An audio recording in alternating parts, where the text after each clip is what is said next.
Hi, this is Carrie Kleiman with eXp Realty. Thank you for visiting my channel. I hope that what I bring you today you find value in. So we're going to talk about lending and mortgage rates right now.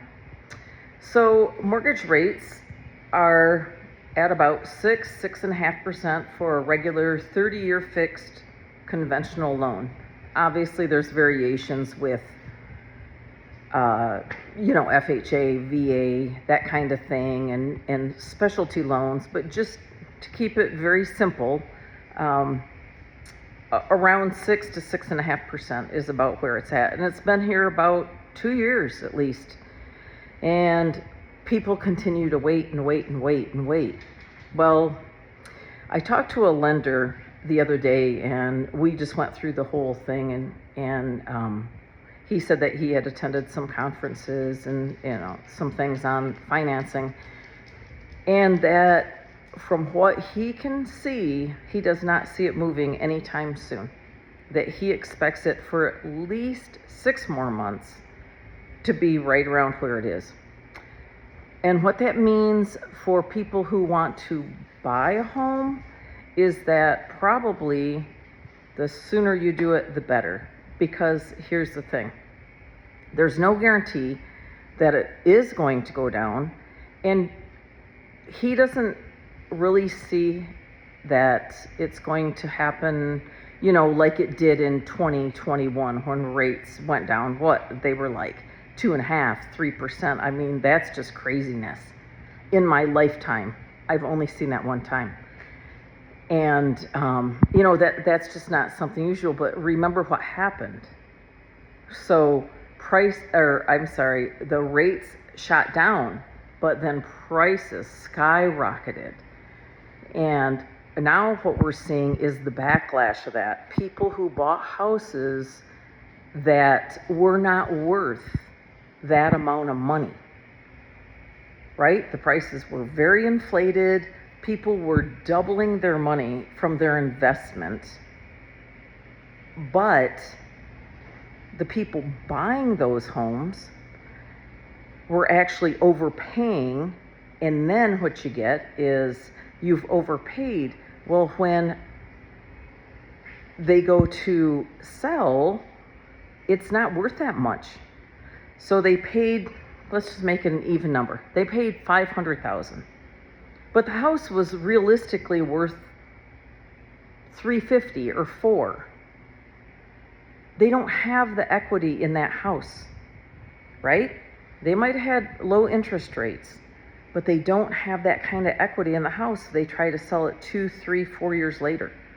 And it's a bummer. I mean, I've had a lot of clients who've been in that position. They want to move, they want something else, and now a better house, a bigger house, something with more bells and whistles in the neighborhood that they want is available, and it's a rockin' deal.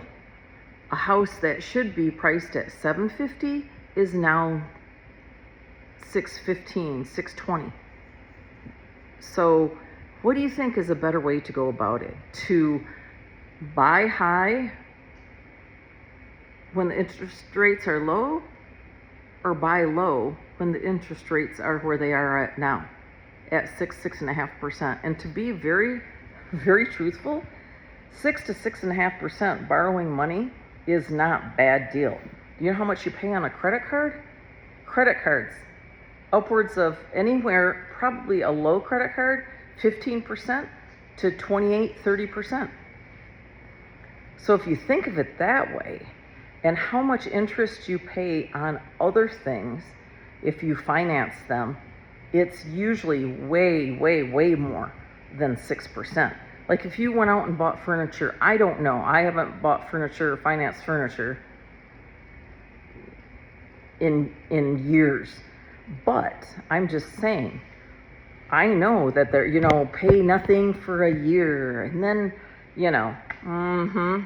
because those interest rates, boy, they are high. And when you get them, then you're stuck. And it's kind of like with a house.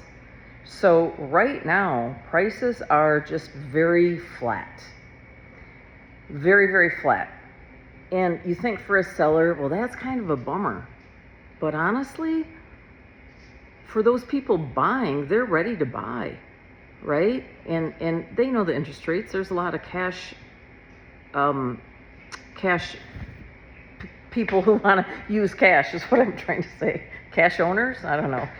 Cash buyers? There you go. And but so if you bought when the interest rate was really low and now you're trying to sell, hopefully you've been in there long enough. If you're there 5 years, you've probably recovered at least probably about, I think the statistic is 77% of your equity, which is very cool. But, you know, if you bought high and you're trying to now sell, it is a little bit flatter of a market, to be truthful. But that's why buying now would be a good idea, because right now, like I said, prices are flat. There's some negotiating, especially if you go to new homes, like a builder. So please, and I always caution you, take your own real estate representative with you. They are not trying to sell it for themselves. I mean, they're not trying to represent you, is what I'm trying to say. Take your own representative with you. It'll be better in the long run. You'll get more incentives. You'll get, you know, they can negotiate on your behalf, that kind of thing. You don't want to go in there unrepresented. But they've got interest rates as low as 3.75 and incentives such as money back or money towards closing costs, that kind of thing. Always ask your agent what they can get for you, because it doesn't have to be, especially in that case. Now, there may be some other creative selling options. Sometimes people will do like a rollover mortgage or where you assume their mortgage. That's something that you have to really check out with a fine-tooth comb. But what I'm saying is, don't dismiss and like everybody is waiting on, you know, this, oh, I'm going to wait till the interest rates go down. It's not the interest rate that really is the big deal. It's how much you pay for the house, right? And even sometimes, and this might surprise you, sometimes paying a higher price but then getting an incentive is actually more to your benefit. So you buy it at $600 and they give you 3% towards closing costs. Perfect. That's $18,000 you didn't have to bring to closing costs. And if you see the difference, I should write something up and put it on here.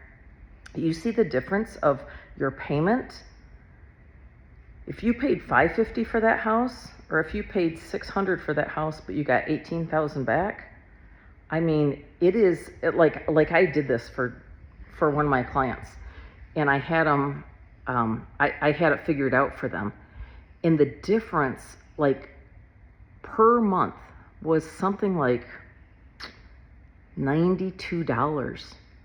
It wasn't even enough for them to recoup the money that they would have had to pay at closing, which was the $18,000, would have taken them years and years and years by saving $92 a month. Do you understand what I'm saying? I don't know if I made that clear. So the difference between a $550 mortgage but paying closing costs versus a $600,000 mortgage and not paying costs, you save $92, but if you get the closing costs from the $600,000, that's $18,000. So however long it takes, I think it was like, I want to say about 3.5 years to recoup that $18,000 had they paid the lower price. So it's not always about the price. You know, your agent should be looking at different ways to save you money. Okay, so that's for today.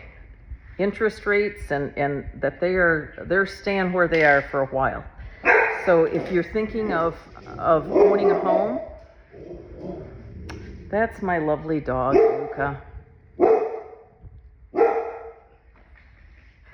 He's a goofball. Anyway, thanks for visiting my channel, and I hope to see you soon. Bye.